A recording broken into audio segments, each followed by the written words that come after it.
Assalamualaikum warahmatullahi wabarakatuh.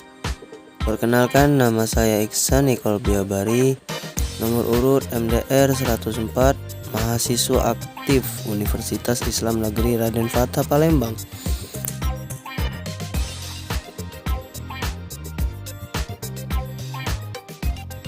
Latar belakang kegiatan ini bersifat offline atau tatap muka secara langsung, kecuali yang zona merah atau khawatir terdapat penyebaran COVID-19, maka diperbolehkan menggunakan media daring atau aplikasi online. Maksimal yang diajar adalah 10 anak untuk setiap jenjangnya, baik TK atau PAUD, SD atau MI, SMP atau MTS. Yang penting tidak memberatkan peserta didik dan orang tua peserta didik. Ruang lingkup pengajaran maksimal 1 RT bagi di kabupaten atau kota besar, dan RW bagi kabupaten kota kecil. Atau disarankan juga cukup tetangga rumah saja, baik yang offline maupun online, meskipun hanya 1 orang yang akan diajar. Saya mengikuti kegiatan ini karena saya melihat anak-anak itu sudah mulai malas belajar. Kebanyakan mereka hanya bermain HP saja. Mereka belajar ketika kalau ada tugas. Tetapi kalau misalkan tidak ada tugas, mereka tidak akan belajar. Walaupun kegiatan ini hanya 2 bulan, tapi setidaknya saya sudah membantu mereka untuk belajar.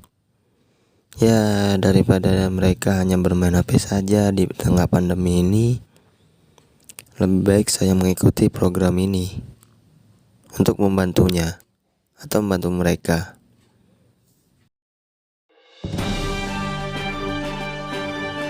Kebijakan Merdeka Belajar Kampus Merdeka. Menurut saya, dengan adanya kebijakan ini, kegiatan belajar mengajar ini harus bisa berjalan dengan lancar dan tidak ada hambatan apapun. Artinya apa? Walaupun di tengah pandemi saat ini, kita tetap bisa belajar, walaupun metode belajarnya melewati online atau daring.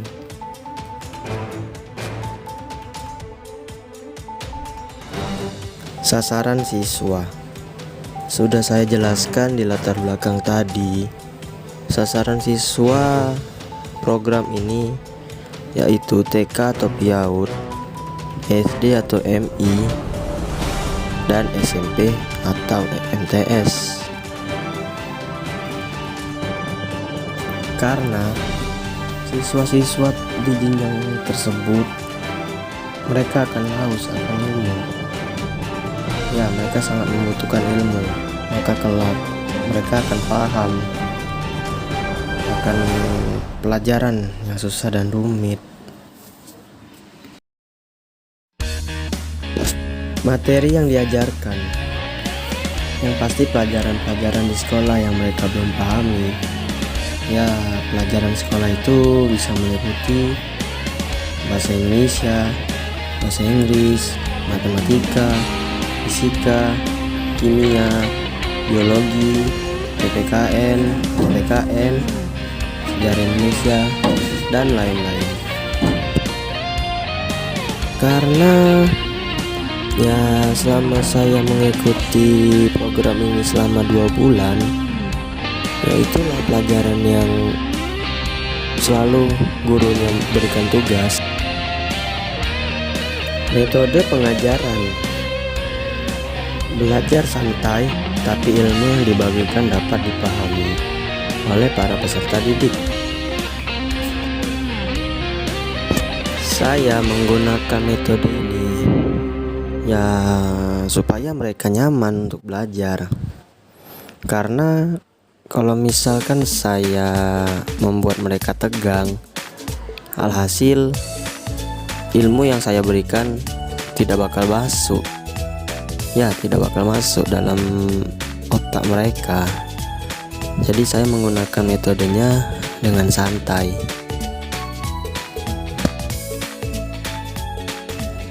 Kondisi sebelum, ya, Pertama, anak-anak malas-malasan untuk belajar. Yang kedua, orang tua mereka kesusahan untuk menyuruh mereka belajar. Yang ketiga, anak-anak tidak bisa memahami materi yang sudah disampaikan gurunya. Yang keempat, fasilitas untuk belajar mereka sangat terbatas. Selanjutnya, kondisi sesudah. Ya, yang pertama, anak sudah mulai rajin belajar.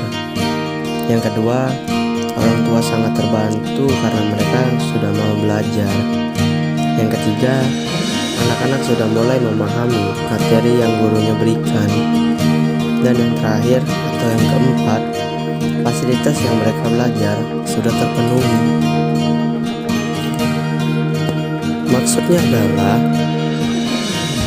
mereka sangat terbantu sekali karena para volunteer, termasuk saya salah satunya, sudah mau mengajari mereka pelajaran apa yang belum mereka pahami. Itulah fasilitas yang saya maksud tadi. Memang begitu susah suruh mereka awal-awalnya untuk belajar. Ya, karena mereka sudah terbiasa untuk bermain HP saja.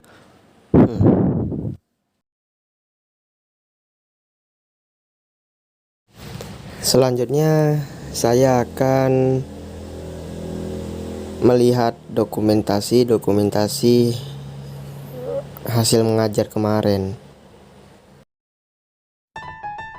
Foto ini diambil pada awal-awal mulai program ini. Di bulan pertama, kami para volunteer sudah sepakat untuk belajar mengajar bersama, mengajar para peserta didik bersama-sama.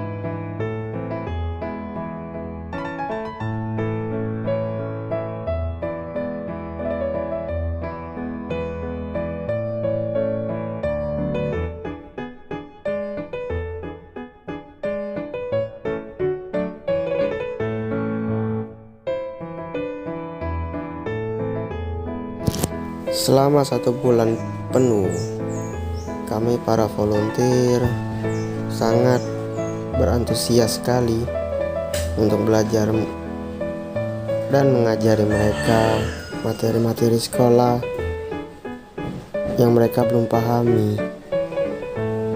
Di samping itu, kami juga mengajari mereka bagaimana cara mengaji, baca Al-Quran yang benar dan yang baik, serta menulis Arab, surah, bahkan doa-doa yang mereka sangat perlu untuk kelak ke depannya.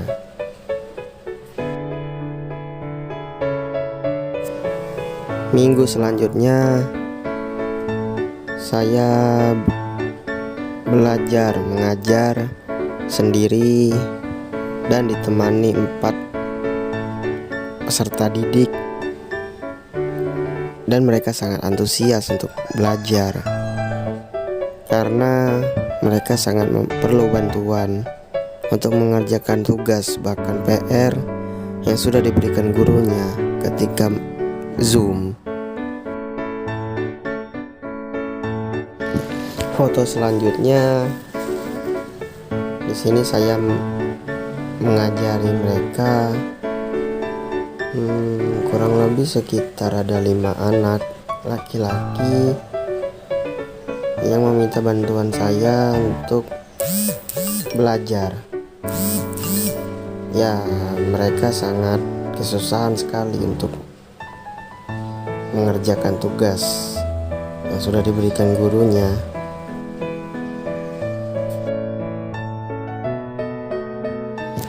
Foto selanjutnya, ini ada 4 anak siswa laki-laki Ya mungkin jenjangnya, bukan mungkin ya, memang jenjangnya ini jenjang SD. Tapi di sini saya sebenarnya saya mengajari mereka mengaji dan sedikit mata pelajaran yang saya jelaskan kepada mereka. Dan foto ini saya meminta adik saya yang ketiga untuk mengajak teman-temannya belajar bareng, dan saya mengajari mereka. Ya, di sini tidak rata sih jenjangnya. Ada yang masih TK, bahkan SD. Tapi saya mengajari mereka sesuai dengan kemampuan mereka. Yang TK saya belajar baca, dan yang SD saya ajari mata pelajaran yang mungkin mereka belum pahami.